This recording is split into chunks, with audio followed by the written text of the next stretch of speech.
Bismillahirrahmanirrahim. Assalamualaikum warahmatullahi wabarakatuh. Alhamdulillah wa kafa, wassalatu wassalamu ala nabiyil mustafa wa ala alihi wa ashabihi ahlas sidqi wal wafa. Asyhadu an la ilaha illallah wahdahu la syarikalah, iyyahu na'budu wa iyyahu nasta'in, wa asyhadu anna sayyidana wa nabiyyana Muhammadan abduhu wa rasuluh, la nabiyya ba'dah wa la rasula ba'dah, amma ba'du. Pertama-tama dan yang paling utama, marilah kita panjatkan puji syukur kita kehadirat Allah Subhanahu wa taala, yang karena nikmat dari Allah Subhanahu wa taala kita masih bisa berkumpul di masjid yang insyaallah diberkahinya. Salawat serta salam semoga tercurah limpah kepada Nabi kita, Nabi besar Muhammad sallallahu alaihi wasallam, yang telah berjuang demi Islam dengan penuh cucuran darah dan air mata, dengan penuh cucuran keringat, hingga kita dapat merasakan manisnya iman sampai detik ini. Kemudian terima kasih kepada Dewan Takmir Masjid Al-Muhajirin yang telah memberikan saya waktu untuk memberikan beberapa kata dari untayan-untayan ayat yang Allah firmankan di dalam Qur'annya. Jamaah yang dirahmati Allah Subhanahu wa taala, sesungguhnya manusia itu diciptakan dalam kondisi yang menyesal. Wal asr innal insana lafi khusr. Demi waktu, demi masa, sesungguhnya manusia itu innal insana lafi khusr, terlahir dalam keadaan yang merugi. Illal ladzina amanu wa amilus shalihat, kecuali orang-orang yang beriman dan orang-orang yang beramal soleh. Maka jamaah yang dirahmati Allah Subhanahu wa taala, sesungguhnya kita ini adalah orang-orang yang beruntung, yang mana kita diberikan oleh Allah nikmat yang sangat besar, nikmat yang paling utama, bahkan lebih utama daripada kehidupan itu sendiri, yaitu adalah nikmat keimanan. Karena betapa banyak orang-orang yang dilahirkan, diciptakan di muka bumi ini bukan beriman kepada Allah, malah mengkufurinya, malah menyekutukan Allah dengan sesuatu yang lain. Maka ibu bapak rahmati Allah Subhanahu wa taala, nikmat ini, nikmat keimanan yang kita saat ini kita rasakan, itu adalah nikmat terbesar dalam kehidupan kita saat ini. Ibu bapak rahmati Allah Subhanahu wa taala, tadi disebutkan innal ladzina amanu wa amilus shalihat. Sesungguhnya orang-orang yang beriman dan beramal soleh adalah orang-orang yang beruntung. Sisanya adalah orang-orang yang merugi. Maka kita beriman juga harus memiliki dasar dan fondasi. Maka gimana tuh caranya kita mengetahui agar keimanan kita itu sempurna? Bagaimana caranya kita bisa beriman kepada Allah dan juga kepada Rasulnya? Maka itu semua perlu yang namanya pembelajaran, perlu yang namanya kita agar menuntut ilmu, agar kita mengetahui bagaimana cara mengimani Allah dan Rasulnya itu dengan sebenar-benarnya. Bukan hanya iman sekedar iman tanpa adanya landasan. Kita hanya mengikut-ngikuti orang, kita sholat ikut sholat, kita ngaji ikut ngaji, tanpa tahu landasannya apa. Mengapa kita itu belajar untuk mengaji, mengapa kita itu melaksanakan sholat, mengapa kita itu melaksanakan shaum Ramadan. Bukankah tujuan dari Ramadan itu adalah ya ayyuhalladzina amanu taqullah, ya ayyuhalladzina amanu kutiba alaikumus shiyam kama kutiba alal ladzina min qablikum la'allakum tattaqun. Tujuan dari berpuasa adalah untuk menjadikan seseorang itu menjadi seseorang yang bertakwa. Nah, maka bagaimana seseorang itu akan bertakwa tanpa mengetahui tujuan takwa itu apa? Tanpa mengetahui apa sih yang membuat diri kita itu bisa menjadi termasuk orang-orang yang bertakwa. Maka dari itu semua kita harus belajar, kita harus menggali lagi ilmu-ilmu yang mana Allah mewajibkan hal itu untuk kita pelajari, yaitu apa? Al-Quranul Karim. Kita mengatakan kita cinta Allah, kita cinta Rasul, tapi kita nggak pernah bisa membaca Al-Quran, tapi kita enggan untuk membaca Al-Quran. Kalaupun sudah bisa membaca Al-Quran, kita enggan untuk memahaminya, hanya sekedar di lisan, tapi tidak mengetahui apa yang ada kandungannya di dalam Al-Quran.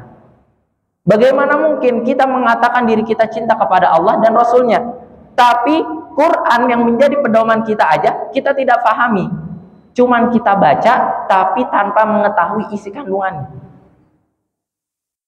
Hari inilah kondisi kita saat ini. Hari inilah kondisi kita di mana kita setiap harinya membaca Quran, terutama di bulan suci Ramadan ini, tapi tidak pernah mengetahui isi kandungan di dalamnya. Hanya lantunan-lantunan suara yang indah yang kita lantunkan tanpa mengetahui apa sih isi kandungan di dalamnya. Ibu bapak rahmat Allah Subhanahu wa taala. Innama yakhsyallah min ibadihil ulama. Sesungguhnya orang-orang yang paling takut kepada Allah adalah dari kalangan para ulama, ahlul ilm. Al ulama warathatul anbiya. Ulama itu adalah pewaris para nabi.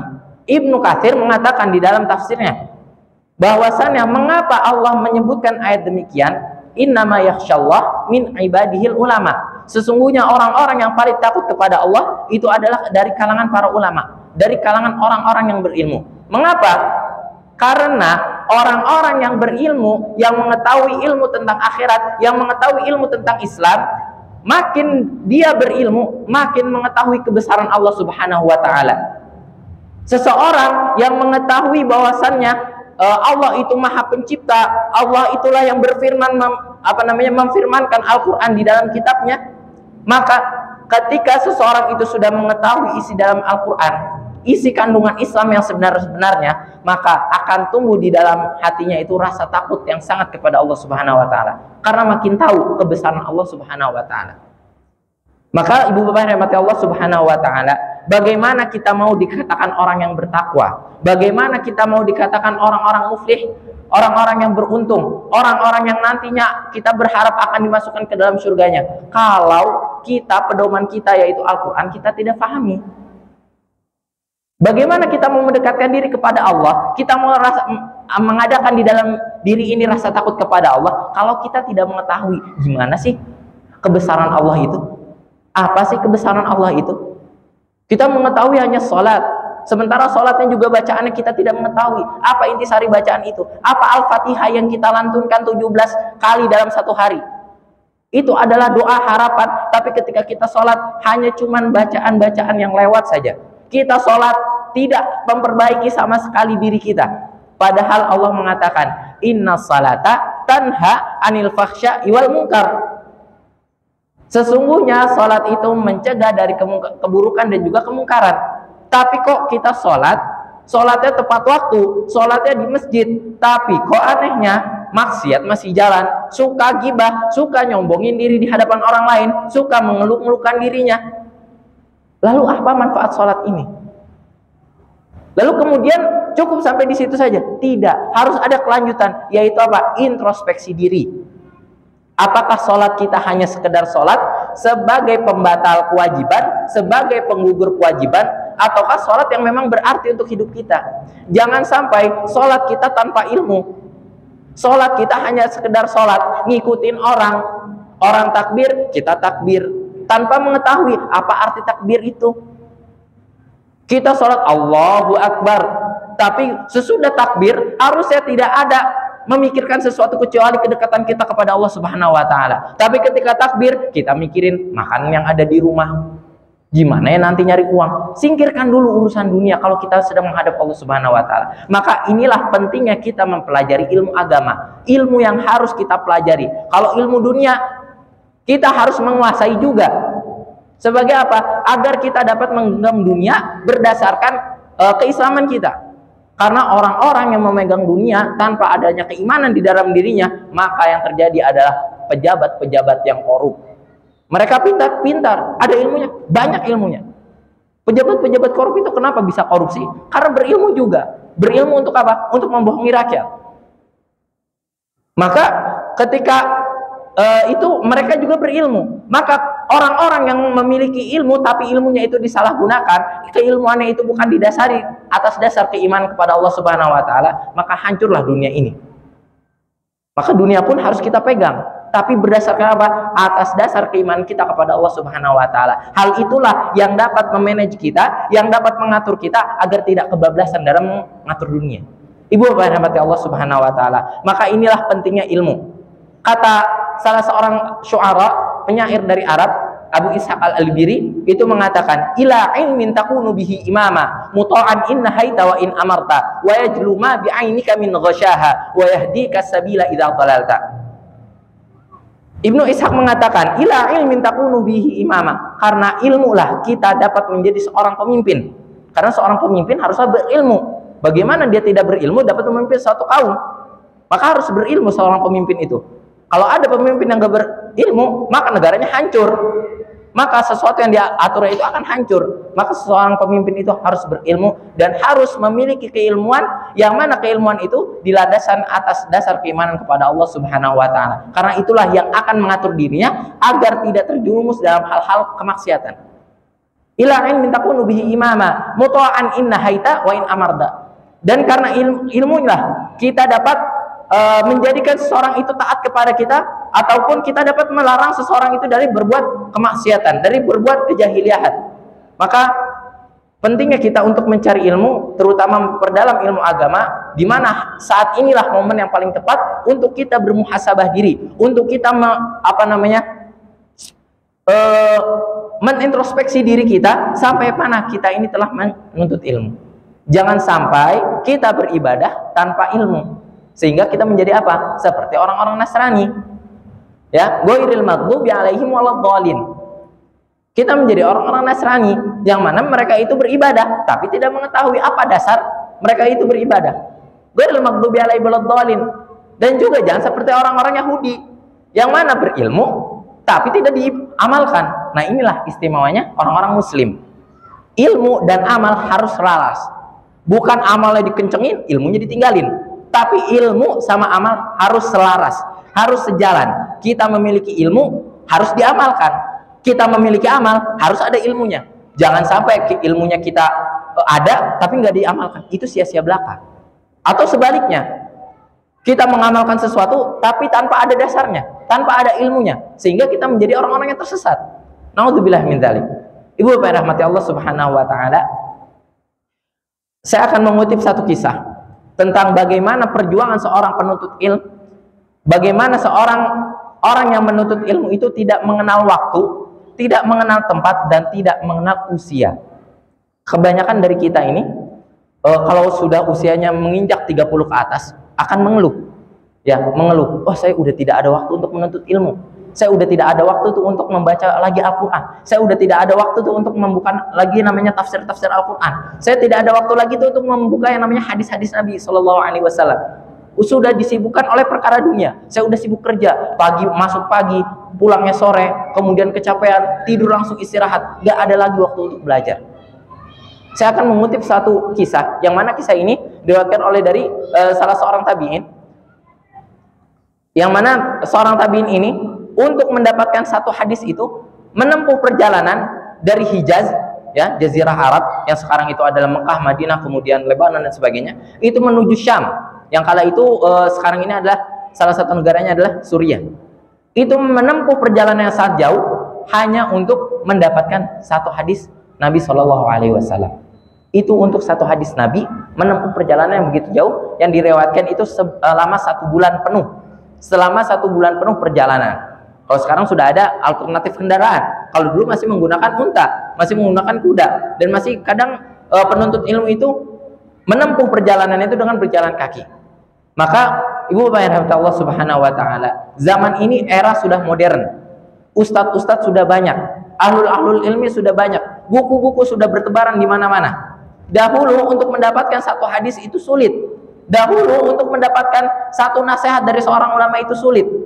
Sekarang ini sudah Allah permudah untuk kita membaca, untuk kita mentelaah, untuk kita mempelajari ilmu-ilmu agama, ilmu-ilmu syariat. Yang mana ilmu syariat inilah yang akan dibawa hati orang kita. Ibadah-ibadah kita harus berlandaskan dengan ilmu. Yang nanti ibadah-ibadah kita akan dipertanggungjawabkan oleh Allah di akhirat kelak. Bagaimana mungkin kita beribadah tanpa adanya ilmu?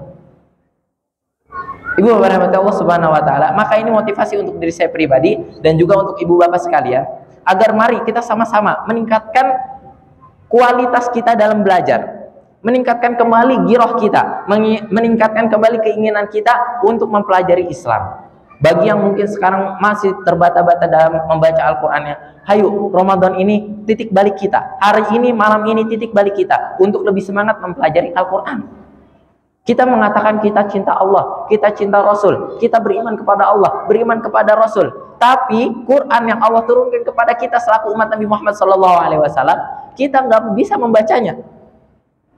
Bukankah seseorang yang mencintai itu harus ada perjuangan untuk menyatakan, untuk mengokohkan rasa cintanya tersebut?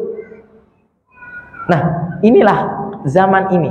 Zaman kita di mana kita mengatakan cinta Allah dan Rasulnya, tapi kita belum bisa untuk membaca Al-Quran dengan benar, belum bisa untuk mentelaah isi kandungan di dalam Al-Quran. Malah Al-Quran kita dimanfaatkan oleh orang-orang yang tidak suka kepada Islam untuk menghancurkan Islam itu sendiri. Dan kita karena tidak mengetahui hal itu, kita iya-iya saja. Naudzubillah min dzalik.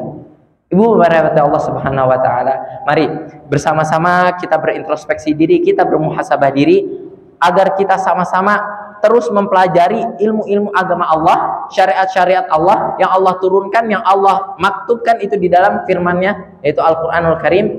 Allah telah memberikan Rasulullah SAW mukjizat yang sangat besar yaitu Al-Quran, yang di dalamnya terdapat segala berbagai macam bentuk permasalahan di dunia ini, semua kembalinya lagi kepada Al-Quranul Karim. Permasalahan tentang diri, permasalahan tentang dunia ini, bagaimana cara mengatur dunia, bagaimana cara mengatur diri, bagaimana kita beribadah kepada Allah Subhanahu wa taala, itu sudah diatur dalam Al-Quran. Tinggal pertanyaannya, mau nggak kita untuk belajar? Bukan masalah umur, ibu bapak sekalian. Bukan masalah umur.